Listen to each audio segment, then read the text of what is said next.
Okay, and then on West Bank, the Israel's far-right finance minister, he agreed, this was end of last week, but he finally agreed to release funds for the Palestinian Authority. It was a tit-for-tat exchange for legalizing, or for Israel legalizing 5 Israeli settlements.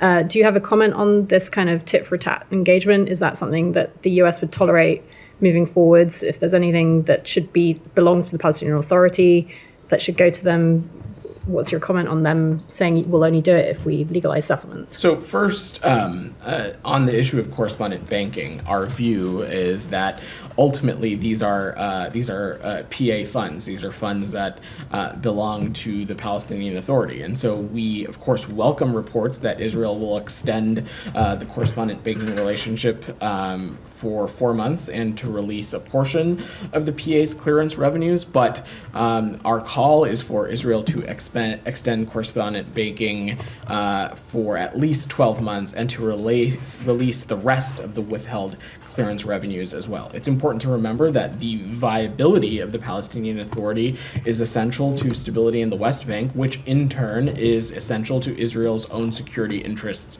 as well. We have made these concerns clear to our partners at Israel at the highest level, and we'll continue to engage with them on this issue. Now, separately, it should come as no surprise to you that we view the expansion of settlements and outposts as inconsistent with international law, and again, we view these as something that only serves to weaken Israel's security. Unilateral actions like settlement expansion and legalization of outposts, they are detrimental to a two-state solution. So we'll continue to use the tools at our disposal to expose and promote accountability for those who threaten peace and stability in the region. Go. Point. Sure. Let me. I promise I'll get to you, Said. Go ahead. I mean, just on this reported Smotrich deal, and you've said that you obviously see outposts as inconsistent with international law, but I'm just a bit confused because the reason these outposts are created by settlers one of the reasons is to draw in the Israeli military, because they then are a protection force for those settlers that are there. So you say they're inconsistent with international law, they're destabilizing, but you are at the same time arming the military force that goes to protect the people that do it. I mean, isn't that a very confused policy? So we have a security relationship with the government of Israel, Tom. That is no surprise to you or anybody in this room. Let's also remember that Israel, when we talk about their security relationship and the threats they are facing, it is not simply just about the West Bank and Gaza. They have threats that they deal from other malign actors in the region. Hezbollah in the north, Iran and other proxies that partake in destabilizing activities across the region. Now, when it comes to the provision of specific arms and articles, whether they are used in Gaza or the West Bank or used in other operations that our partners in Israel are conducting, there are clear protocols and policies in place, as well as our continued engagement to ensure that security assets are, when used, that their impact on civilians are minimized and that they are used in accordance to the way that the United States has provisioned them. That does not detract from our long-standing view that such kind of settlement activities is inconsistent with international law, and ultimately, when we're talking about a more peaceful, more stable region, it's a detraction from that as well. But I don't ask, I just ask not because these are sort of one-off incidents, but this is systemic. Outposts, and now they're being legalized by the finance minister as part of this apparent deal. Outposts are there, one of the reasons that they exist is very specific. It draws in the military to Palestinian-owned land, and in many cases is privately owned Palestinian land that is taken by settlers. So it's more than just inconsistent with international law. It would be seen by any objective observer as the theft of land. And the point I'm making is that you're arming the military force that goes in to protect the people that do that.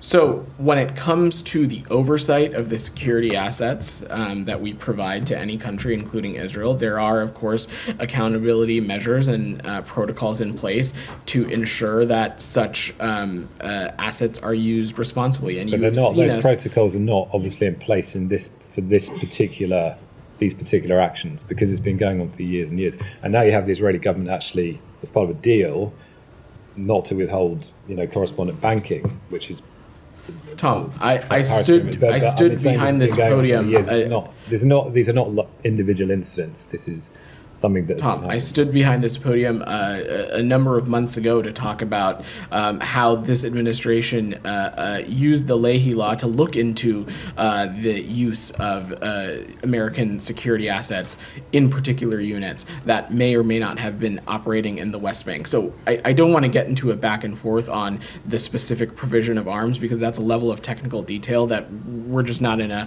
place to get to. What I can say and reiterate again is that our security relationship with Israel is robust. It is far greater than just the West Bank and Gaza, that there are real, legitimate threats that Israel faces in the region. But when it comes to the provision of American security articles, there are accountability measures in place that the United States continues to have at its disposal to ensure that those articles are being used responsibly and for its intent. But simultaneously, it is also true that it is our view that settlement activity and outposts are inconsistent with international law. But the point I'm making is you say that's your policy, but it's actually not your policy. It's something you're saying, but what you're actually doing is militarizing the force that allows those outposts It absolutely is our policy, Tom, and we have taken a number of steps. So many of these are on land. It absolutely is our policy, and over the course of this administration, especially in the past few months, we have taken a number of steps to hold those accountable who we believe to be perpetuating violence and destabilizing actions in the West Bank. So, Now, wait, but since you mentioned it, how is that Leahy review of the one unit? I don't have any updates for you, Matt. So in other words, there hasn't been anything done.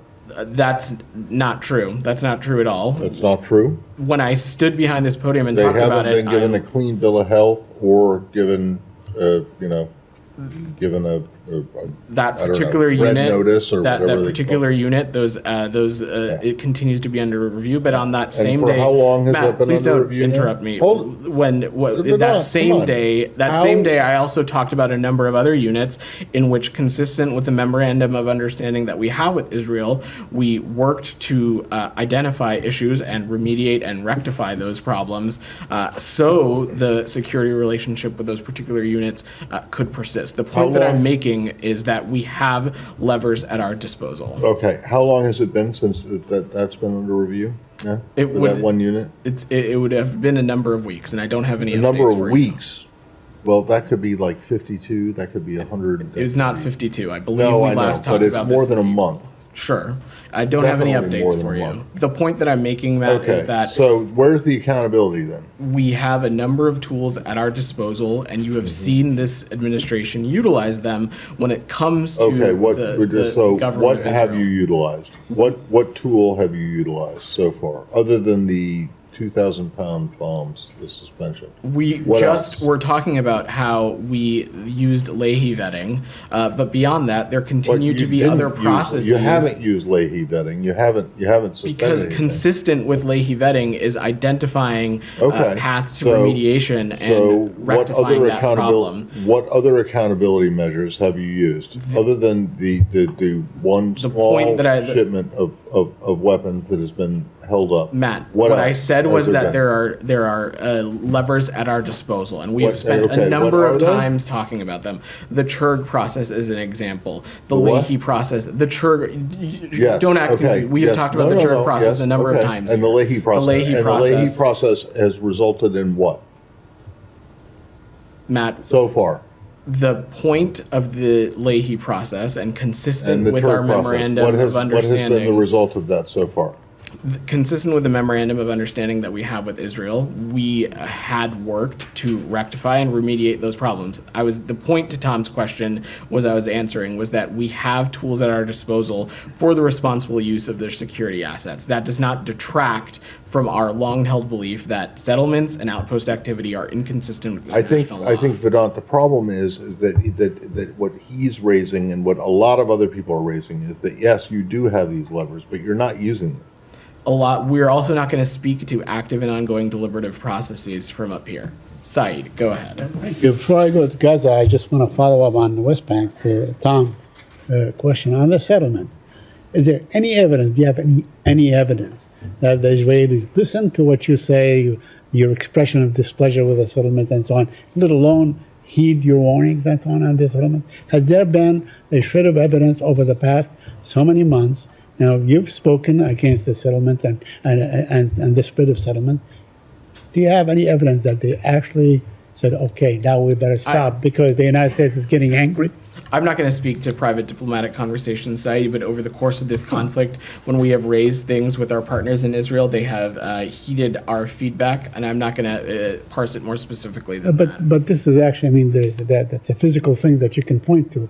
Has there been any sort of, tearing down a settlement, backing off plans to increase housing, by so many folds and so on? Has there been any evidence, as a result of your warning time and time again and telling them that this is a violation of international law? I'm not going to speak to our diplomatic conversations more specifically, but it's our hope that Israel is also interested in preserving and maintaining its own security in the region, and that's why we have been so clear that such kind of activities are not just inconsistent with international law, but a detraction from Israel's security as well. On Gaza, I wanted to ask a couple of questions. Now, the Israelis ordered new Khan Yunis evacuation, and we heard the Secretary of State say yesterday that there's no sign that Israel is really lowering the intensity of its attacks on Gaza, and we also hear of looming starvation in Gaza. This is really a very horrific situation. Are you guys sort of reconciled? This is the order of the day. Things will go on like this indefinitely. Do you have any kind of vision how this thing is going to end? When will it end? What is the United States of America doing about it? Saeed, let me say a couple things because I spoke a little bit about this yesterday. I know you were out yesterday, but first, as it relates to the activities in Khan Yunis,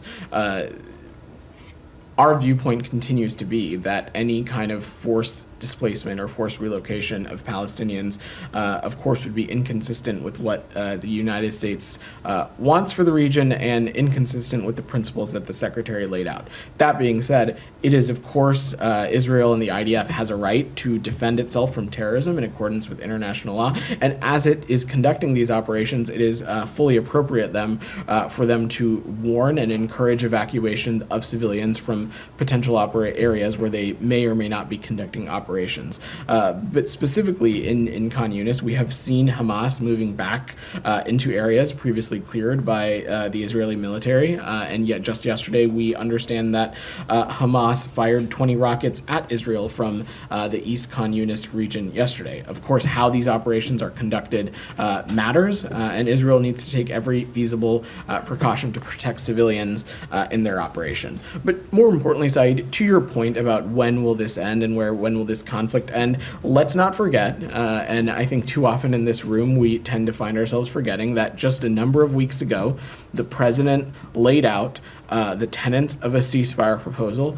that would bring the hostages home, that would allow for an influx of humanitarian aid, that would put us on a path to diplomacy for the region, to get us to a region that is more integrated, more secure, and more stable. And at every turn, what we have seen happen is Hamas has moved the goalposts, it has changed the parameters, it has come back asking for different things, even though it had previously approved various iterations of this proposal before. Let's not forget that this is a proposal that Israel had accepted, that the United Nations had accepted, that partners in the Arab world had accepted, and that, of course, as I said, it's something that the United States was pushing for as well. So if there's an interest in seeing this conflict end, if there's an interest in bringing about some sort of relief for the Palestinian people, the solution is quite simple. Hamas can stop haggling and they could accept the ceasefire proposal that has been on the table.